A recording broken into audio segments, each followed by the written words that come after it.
Jūsu ierīcē nepieciešams remonts? Mēs piedāvājam bezmaksas diagnostiku. Mēs paņemam un piegādājam tieši pie jūsu durvīm bez zvaniem vai braukšanas. Pirms remonta nosūtām piedāvājumu un turpinām tikai ar jūsu apstiprinājumu. Vienkārši pārskatāmi un profesionāli. Saite aprakstā. Sveiki! Šodien mēs pievērsīsimies MS17G3 klaviatūras apvalka un akumulātoru nomaiņai. Šis process ir salīdzinoši vienkāršs, ja sekosiet mūsu norādījumiem.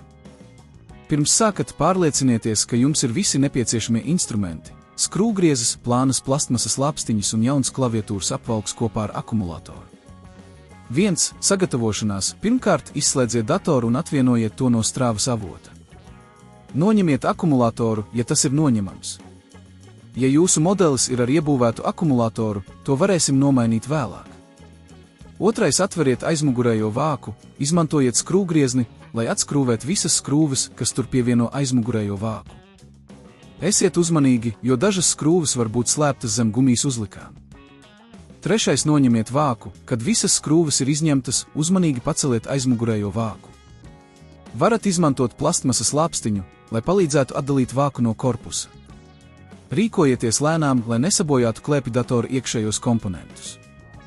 4. Nomainiet akumulātoru. Tagad, kad aizmugurējais vāks ir noņemts, atradīsiet akumulātoru. Atskrūvējiet to no vietas un uzmanīgi izņemiet no savienojuma. Ievietojiet jauno akumulātoru un pārliecinieties, ka tas ir pareizi savienots. 5. Nomainiet klaviatūras apvalku. Lai nomainītu klaviatūras apvalku, var būt nepieciešams noņemt dažas papildus skrūves un atvienot klaviatūru. Atkal izmantojiet plastmasas lāpstiņu, lai uzmanīgi atdalītu klaviatūru no korpusa, lai nesabojātu kabeļus. 6. Instalējiet jauno klaviatūras apvalku. Ievietojiet jauno klaviatūras apvalku vietā un pārliecinieties, ka tas ir droši piestiprināts. Atjaunojiet visus savienojumus, ko varētu būt nepieciešams atjaunot. 7. Aizveriet klēpjdatoru. Kad viss ir salikts atpakaļ savās vietās, uzmanīgi uzlieciet aizmugurējo vāku un nostipriniet visas skrūves. 8. Pārbaudiet darbu, pievienojiet datoru strāvas avotam, ieslēdziet to un pārbaudiet, vai jaunais akumulators un klaviatūra strādā pareizi. Ja ir kādas problēmas, varat izmantot bezmaksas diagnostikas pakalpojumus, ko piedāvā daudzi datoru servisi.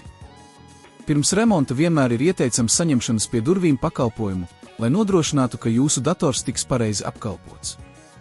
Ja jums ir kādi jautājumi par šo procesu, droši uzdodiet tos komentāros, un mēs labprāt palīdzēsim. Jūsu ierīcē nepieciešams remonts? Mēs piedāvājam bezmaksas diagnostiku. Mēs paņemam un piegādājam tieši pie jūsu durvīm bez zvaniem vai braukšanas. Pirms remonta nosūtām piedāvājumu un turpinām tikai ar jūsu apstiprinājumu. Vienkārši pārskatāmi un profesionāli. Saite aprakstā.